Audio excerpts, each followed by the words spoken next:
More than 300 Americans quarantined on a Japanese cruise ship because of the coronavirus outbreak are now back on U.S. soil, including 14 who tested positive for the virus.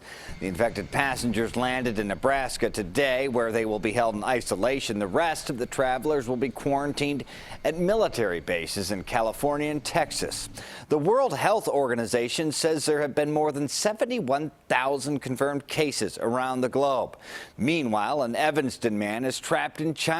He spent the last few weeks in a small apartment and he can't come home. It's a story you'll only see on 2. He told our Vince Gerasole what his life is like on lockdown. We've seen the desolate streets as China confronts the threat of coronavirus. At this point, I'm just looking for any way out. But these pictures were taken by Evanston's Kurt Mittenbuehler, who spends winters with his wife Shu Mei at their Wuhan apartment. They're coping with the threat firsthand. Are you concerned you might not be able to return that time this year? I've got nothing but concerns right now. The Mittenbuehlers are now hunkered down with family in an apartment tower in Enshi, a city about 6 hours west of Wuhan, the outbreak's epicenter. We literally got out just before the problem. The couple was on an excursion outside the city when travel bans were put in place. Mittenbuehler shared these videos with us of Enshi police patrolling vacant streets and urging caution.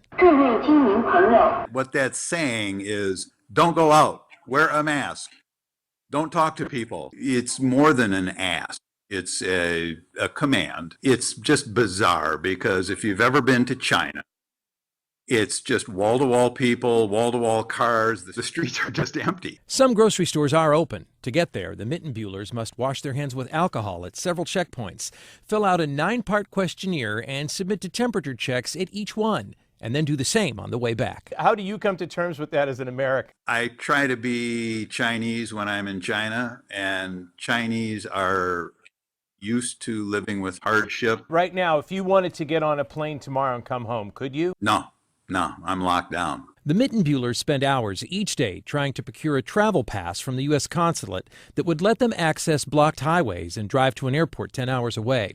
Thoughts of home in Evanston keep them going. I want a pastrami sandwich from Hune. I don't care if it's 27 below zero. I want to sit downtown. And Evanston is like this, taking on a mythical, dreamlike status for me at this point. I don't know how he stays so positive. He's really in tight quarters here, and he doesn't know when he can come home. The Mittenbuehlers' original travel plans called for their return in early April. They are hoping, at the very least, that they can procure those travel documents by then.